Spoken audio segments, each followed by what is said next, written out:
ایک مومن آدمی اگر اس کے یہ عقائد اور نظریات مضبوط نہیں ہوں گے تو وہ دکھاوے کے لیے اگر برائی سے بچے گا،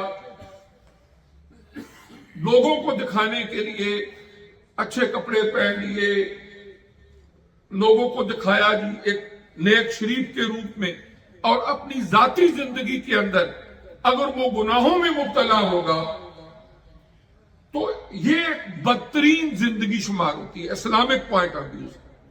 اس میں دوغلا پن بھی ہے، منافقت بھی ہے۔ اس سے تو پھر وہ لوگ جن کی ظاہری زندگی بھی ایسی ہے اور اندر سے بھی ایسے ہیں وہ اچھے ہیں، کم از کم منافقت تو نہیں کر رہے نا، برائی ہے تو ظاہری طور پر بھی وہ نظر آتے ہیں، ہم ان کو کہتے ہیں یہ برا کام کر رہے ہیں اور اندر سے بھی وہ برے ہیں۔ اور جب اپنی خلوت کی زندگی میں انسان گناہ اور برائیوں کا ارتکاب کرے اور ظاہری طور پر صرف لوگوں کو دکھانے کے لیے اپنا لباس پارسائی پہن لے تو اسلام کے اندر اس کو منافقت کہا جاتا ہے۔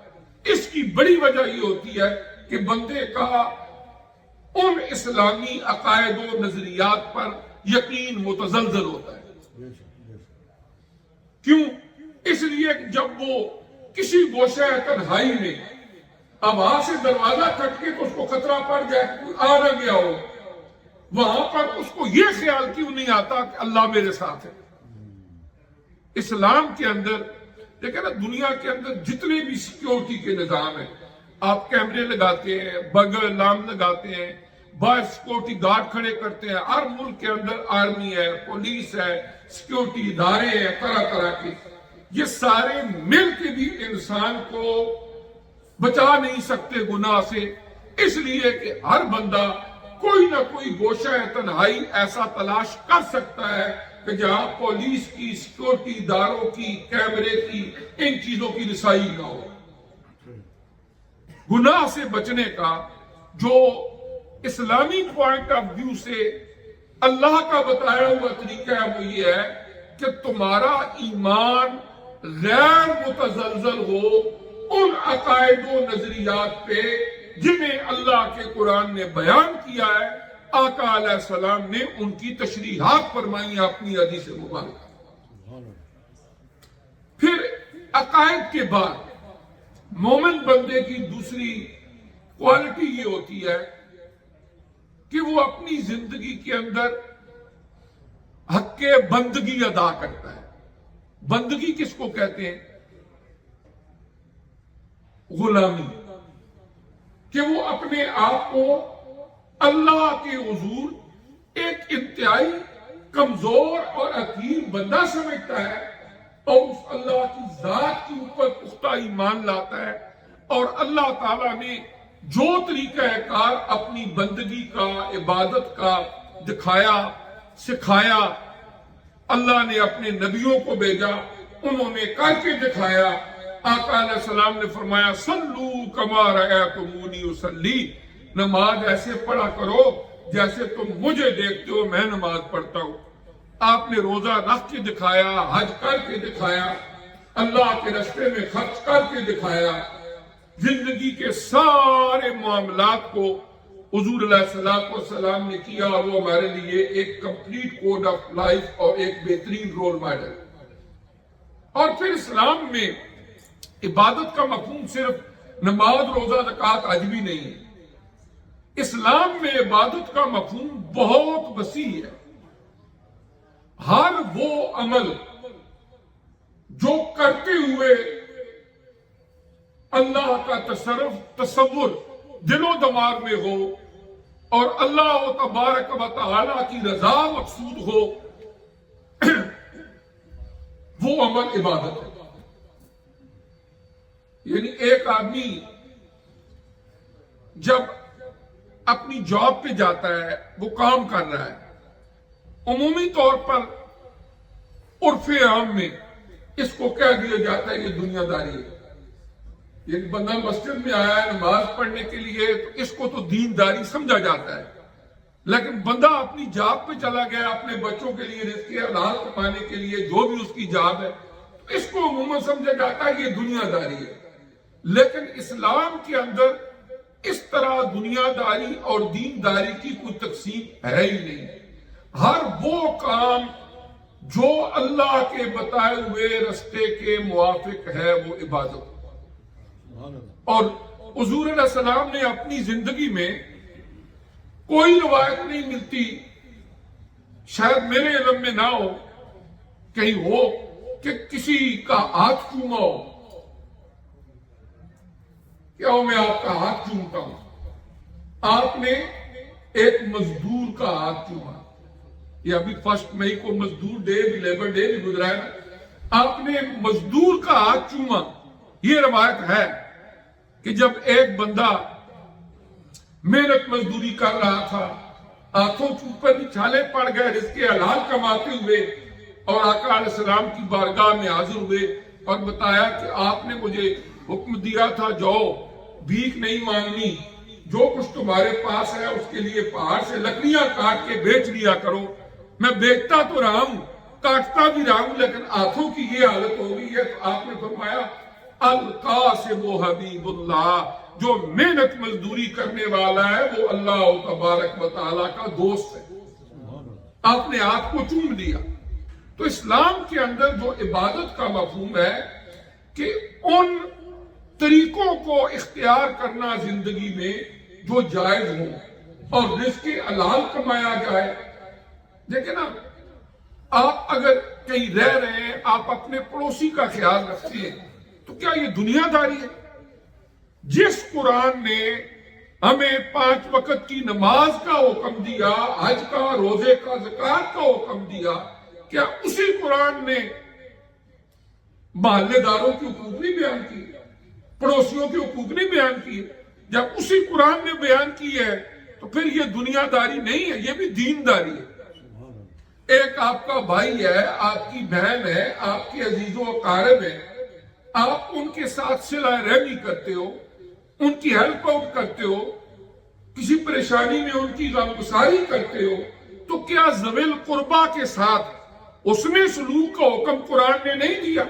تو جب قرآن نے دیا تو پھر یہ دنیا داری نہیں ہے، یہ بھی دین داری ہے۔ اگر آپ کسی مریض کی عیادت کرنے کے لیے جاتے ہو، جی بندہ بیمار ہے، میں ٹیلی فون پہ اس کا حال پوچھ لوں، یا ہاسپٹل جا کے یا گھر جا کے میں اس کی عیادت کر لوں، تو یہ عبادت کے زمرے میں آتا ہے۔ اس لیے کہ آقا علیہ السلام نے صحابہ اکرام کا پتہ چلتا کہ بیمار ہے، آپ خود عیادت کے لیے جاتے، اور ایک مسلمان کے دوسرے مسلمان پر جو حضور علیہ السلام نے رائٹس بیان کیے ہیں، ان میں سے ایک یہ بھی ہے کہ عیادت کرو۔ اگر آپ رستے میں کسی کو ملتے ہیں، آپ کہتے ہیں السلام علیکم، تو آقا علیہ السلام نے ایک مومن کا دوسرے مومن پر یہ پہلا حق بیان کیا ہے، تو یہ بھی عبادت ہے۔ سلام کرنا بھی عبادت ہے، آپ اس کو ایک دعا دے رہے ہیں، اور وعلیکم السلام یہ کہنا بھی آگے سے عبادت کے زمرے میں آتا ہے۔ اس لیے کہ اسلام کے اندر عبادت کا مفہوم بہت وسیع ہے۔ پھر تیسرے نمبر پر انسان کے اخلاق ہیں۔ جو بندہ جس ماحول معاشرے میں رہ رہا ہے، جو اچھی عادتیں ہیں، اچھے اخلاق ہیں، ان کو اپنانا بھی اللہ کی قرآن کی ہدایات ہے، اللہ کے پیارے نبی کا طریقہ ہے۔ حضور علیہ السلام کو فرمایا گیا کہ اے پیارے نبی صلی اللہ علیہ وسلم، آپ بے شک اخلاق کے اعلیٰ ترین درجے پر ہیں، اِنَّكَ لَعَلَىٰ خُلُقٍ عَظِيمٍ، کہ اے پیارے نبی صلی اللہ علیہ وسلم آپ اخلاق کے اعلیٰ ترین معیار پر ہیں۔ اور آپ نے فرمایا بُعِثْتُ لِأُتَمِّمَ مَكَارِمَ الْأَخْلَاقِ، آقا علیہ السلام نے فرمایا مجھے تو دنیا میں بھیجا ہی اس لیے گیا ہے کہ جو اعلیٰ ترین اخلاق ہیں، عادات ہیں، اطوار ہیں، ان کی میں تکمیل کر سکوں، اور انہی اخلاق و اطوار سے بندوں کی پہچان ہوتی ہے۔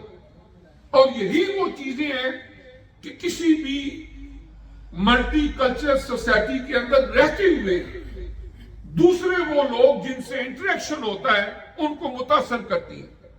مثلا ہم جتنے لوگ یہاں بیٹھے ہوئے ہیں، ہم میں سے کس نے فجر کی نماز پڑھی ہے؟ اللہ بہتر جانتا ہے. ہو سکتا ہے کچھ چند بندے کسی مسجد میں گئے ہو، دوسرے نمازیوں کو پتا ہو.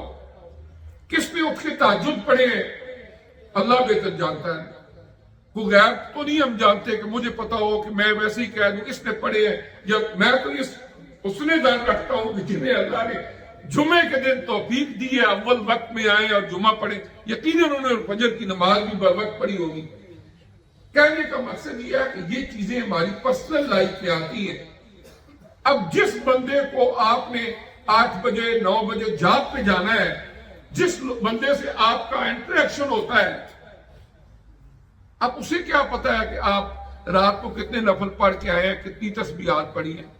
اسے جو چیز متاثر کرے گی وہ آپ کی ڈیلنگ ہے، وہ آپ کی عادتیں ہیں، وہ آپ کے اخلاق ہیں. اور یہ تہجد پڑھنا، فجر کی نماز با جماعت پڑھنا، یہ اصل میں ہمارے انر سیلف کی چارجنگ کے لیے ہے کہ ہم اندر سے ایسے چارج ہو جائیں کہ دن کا وقت ہمارا پورا کا پورا اسلامی طریقے کے مطابق گزرے. یہ دیکھیں نا، قرآن خود فرماتا ہے کہ ان الصلاۃ تنہی عن الفحشاء والمنکر، یہ نماز تمہیں بے حیائیوں سے، برے کاموں سے روکتی ہے. گویا نماز پڑھا، تمہارا اندر چارج ہوا، اب تمہارا رجحان برائی سے ہٹا، نیکی کی طرف لگ گیا. آپ دیکھیں نا جی، جتنے بندے بیٹھے ہوئے ہیں کوئی بندہ بھی نہیں جو موبائل آج کے دور میں یوز نہیں کرتا. عمومی طور پر آپ کیا کرتے ہیں؟ دن کو بزی رہتے ہیں، رات کو اس کی چارجنگ اکثر کم ہو جاتی ہے. ظاہر ہے ٹائم نہیں ملتا سم ٹائم چارج کرنے کا، 10% رہ گئی ہے، 20% رہ گئی ہے، یا سو آپ اس کو چارجنگ پہ لگا دیتے ہیں. صبح اٹھتے ہیں 100% ہو جاتی ہے. اب پھر اپنے کام پہ چلے جاتے ہیں. سارا دن کسی کو کال کرنی ہے، کال کرتے ہیں یا اس کو استعمال کرتے ہیں، پھر اس کی چارجنگ کم ہو جاتی ہے، رات کو چارجنگ پہ لگا دیتے ہیں. ایک بندہ رات کو سوتے وقت اس کی چارجنگ 5% تھی، ایز این ایگزامپل، آپ نے وہ چارجنگ پہ لگا دیا ہے. اب سویرے آپ اٹھیں، اس کی چارجنگ 1% ہو گئی تھی، 4% اور کم ہو گئی ہے، وہ چارج نہیں ہوا. آپ نے تو اپنی طرف سے چارجنگ پہ لگا دیا ہے. اب آپ کے دماغ میں کیا خیال آئے گا؟ یار میں نے تو لگایا تھا، چارج ہوا نہیں، وجہ کیا ہے؟ پھر آپ کے دماغ میں 3-4 باتیں آئیں گی. پہلی یہ آئے گی کہ ایسا تو نہیں ہوا کہ وائر سے کنیکٹ نہیں ہوئی تھی، یا میں نے تو وائر کنیکٹ کی، بٹن بھی آن کیا، کہ ایسا تو نہیں پیچھے گریڈ سے بجلی نہیں آ رہی تھی. یہاں پر تو نہیں ہوتی، لیکن بعض اوقات کوئی لوڈ شیڈنگ ہو سکتی ہے یا الیکٹریکل پرابلم ہو سکتی ہے. آپ سوچیں کہ ایسا ہو نہیں سکتا کہ میں چارجنگ پہ لگاؤں، یا یہ ہو سکتا ہے کہ موبائل کے اندر کوئی خرابی ہو کہ چارج ہی نہ ہو رہا ہو، یا چارجر کے اندر کوئی خرابی ہو کہ چارج کر ہی نہ رہا ہو. یہی باتیں آئیں گی نا ذہن میں، کامن سینس سے. اب ایک بندہ رات کو اٹھتا ہے، نفل پڑھتا ہے، تہجد پڑھتا ہے، صبح اٹھتا ہے، کام پہ جاتا ہے، لوگوں کے ساتھ بد اخلاقی کرتا ہے، آرام کی طرف بڑھتا ہے، آرام کماتا ہے. اس کے بعد اگر کوئی آرام کا موقع مل جائے تو اس طرف لپک پڑتا ہے. اب اسے بھی یہ سوچنا چاہیے کہ جو میں نے فجر کی نماز اٹھ کے جماعت سے پڑھی تھی، جو میں نے رات کو تہجد پڑھے تھے، یہ تو میں نے اپنے آپ کو چارج کرنا تھا، میں چارج ہوا نہیں. اگر میں چارج ہو چکا ہوتا تو میں نے آرام سے بچنا تھا، میں نے بد اخلاقی نہیں کرنی تھی، میں نے مس بیہیو نہیں کرنا تھا. پھر سوچو کہ کہیں ایسا تو نہیں کہ جہاں پر میں نے چارج کرنا تھا وہ اندر خرابی ہے، یا میرا کنیکشن جدھر ہونا چاہیے تھا اس میں کوئی کمی ہے، یا پیچھے سے جو انوارات اور برکات میرے دل کو ملنی چاہیے تھی، جو افیکٹ کرتی میرے اوپر، اور میں پھر میرا ایمان پختہ ہوتا، ادھر سے میں ایسا مسئلہ تو نہیں. پھر اس کے بعد خود بیٹھ کے اس پر غور کرو. اگر کنیکشن کی کمی ہے، اللہ کا ذکر کر کے، درود پاک پڑھ کے اس کنیکشن کو مضبوط کرو، اور پھر اللہ کے ذکر کی کثرت کے ساتھ اپنے اندر وہ طاقت، وہ قوت ایسی پیدا کرو کہ جب ہم 2 نفل بھی پڑھیں تو ہمارے اوپر اتنا اثر ہو کہ پھر وہ ہماری باڈی، ہمارا اللہ نے یہاں پر ایک سسٹم رکھا ہوا ہے چارجنگ کا، جس کو کہا جاتا ہے قلب۔ وہ کسی نے کہا تھا مختصر یہ ہے کہ 2 حرفوں سے بن جاتا ہے دل، انتہا یہ ہے کہ اس میں 2 جہاں کا راز ہے۔ اللہ نے ایک ایسا سسٹم رکھے ہوئے اور اس کا کنیکشن اللہ تبارک و تعالیٰ نے جوڑ دیا ہے اپنی طرف۔ فرمایا میں کہیں نہیں سما سکتا مگر بندہ مومن کے دل میں، اور پھر اس کی چارجنگ آقا علیہ الصلوۃ والسلام کے ساتھ محبت، عشق کے تعلق کے بغیر ممکن نہیں ہوتی۔ تو اس طرح کہنے کا مقصد یہ ہے کہ ہماری پرسنل لائف میں ہم جو بھی نیکی کرتے ہیں بہت اچھی بات ہے، لیکن یہ جو نماز پڑھتے ہیں، تہجد پڑھتے ہیں، رات کو کیا وظیفے کرتے ہیں، یہ بنیادی طور پر اس لیے ہے کہ ہم اتنے چارج ہو جائیں کہ دن کے وقت ہم آرام سے بچے، ہمیں پتہ نہیں کس کس سے پالا پڑے گا، وہاں پر ہم گناہ سے بچیں اور ہمارے نامہ اعمال جو ہے وہاں پر نیکیاں لکھی جائیں۔ اس طرح انسان اپنے اخلاق کو، اپنے کردار کو درست رکھے۔ پھر ایک آخری چیز وہ ہے معاملات۔ اسلام کے اندر عقائد ہیں، عبادات ہیں، اخلاقیات ہیں، اور پھر آخری بات جو میں عرض کرنا چاہتا ہوں کہ معاملات، ڈیلنگ۔ آپ کے پاس اختیار ہے کسی بھی حوالے سے، اب وہاں پر کیا آپ اس کو مس یوز کرتے ہیں؟ کیا آپ حرام حلال کی تمیز کرتے ہیں؟ لین دین کے معاملات کے اندر آپ کی ٹرانسپیرنسی ہے، شفافیت ہے؟ تو یہ ساری کی ساری چیزیں جو ہوتی ہیں معاملات کی، اس کے لیے ایک پورا اسلام کے اندر چارٹر ہے۔ ایک ہماری کتب سیرت کے اندر معاملات کے پورے چیپٹر ہیں، جنہوں نے سیرت پر کتابیں لکھی، ایک پورا والیوم صرف معاملات کے بارے میں لکھا گیا کہ نبی کریم صلی اللہ علیہ وآلہ وسلم نے قرآن عزیز کی اس روشنی میں اللہ کے پیارے نبی نے ہمیں اپنے معاملات کو کیسے رکھنے کا طریقہ بتایا۔ تو جب تک ہماری زندگی رمضان گزرنے کے بعد بھی ان اصولوں کے مطابق نہیں ہوگی جو کہ رمضان کا پورا مہینہ دن رات ہم سیکھتے رہے، اس کا مطلب کیا ہوا کہ ہم نے شاید کوشش کی سیکھنے کی لیکن سیکھ نہ پائے۔ اور اگر کوئی بندہ رمضان سے پہلے بھی بے نماز تھا، رمضان میں 4 دن نمازیں پڑھ لی، رمضان گزرا پھر وہی رویہ اختیار کیا، اسے بھی سوچنا چاہیے کہ پورا رمضان میری بیٹری چارج نہ ہو سکی، پھر میری وہی حالت ہے۔ اس میں مسنگ لنک کہاں ہے؟ اور ہر بندے کا مسنگ لنک جو ہے وہ اپنا اپنا ہوتا ہے۔ جس طرح ہر موبائل کا چارج نہ ہونا ایک ہی ریزن نہیں ہو سکتی، کسی کا موبائل خراب ہے، کسی کا چارجر خراب ہے، کسی کا پلگ خراب ہے، کسی کا پلگ بھی ٹھیک ہے، چارجر بھی ٹھیک ہے، موبائل بھی ٹھیک ہے، پیچھے گرڈ سے بجلی نہیں آ رہی، کوئی نہ کوئی وجہ ہوتی ہے نا۔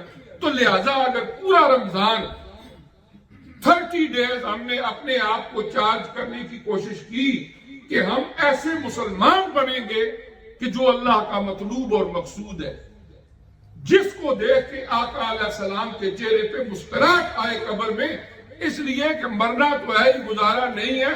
جب قبر میں جائیں گے تو سب سے پہلے ہمارا سامنا آقا نامدار صلی اللہ علیہ وسلم سے ہوگا۔ کہیں ایسا نہ ہو کہ آپ چہرے اقدس کو پھیر لیں۔ یہ تصور اپنے ذہن میں رکھنا چاہیے۔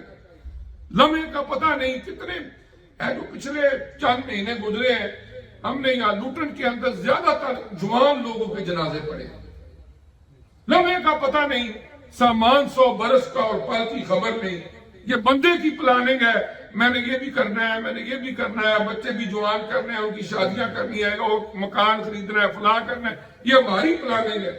اللہ کی پلاننگ کیا ہی نوز بیٹر، اس کو پتہ ہے کہ کون بندہ کتنے لمحے تک زندہ ہے، کوئی پتہ کوئی نہیں ہوتا لمحے کے اندر کیا کچھ ہو جاتا ہے۔ تو اس طرح یہ ہے کہ ہمیں رمضان شریف کے مہینے کے بعد یہ شوال کا مہینہ گزر رہا ہے، اپنے معاملات کی فکر کرنی چاہیے اور کسی کے لیے نہیں بلکہ اپنے لیے، اپنی آخرت کے لیے، اپنے دنیا کے سکون کے لیے ضرور اپنے زندگی کے احوال و واقعات پر غور و فکر کرنا چاہیے۔ اب تو گھبرا کے یہ کہتے ہیں کہ مر جائیں گے۔ دنیا میں کیا ہوتا ہے، بہت بندہ گھبرائے گا، ٹینشن ڈپریشن ہوگا تو وہ کہے گا یہ مر جائیں، خودکشی کر لیتے ہیں۔ اب تو گھبرا کے یہ کہتے ہیں کہ مر جائیں گے۔ ارے مر کے بھی چین نہ پایا تو کدھر جائیں گے؟ اگر مر بھی جاتے ہیں، خودکشی تو ویسے بھی حرام ہے اور یہ واحد گناہ ہے جس کے بعد توبہ کی توفیق نہیں۔ باقی کوئی بھی بندہ گناہ کر لے، توبہ کے چانسز تو ہوتے ہیں۔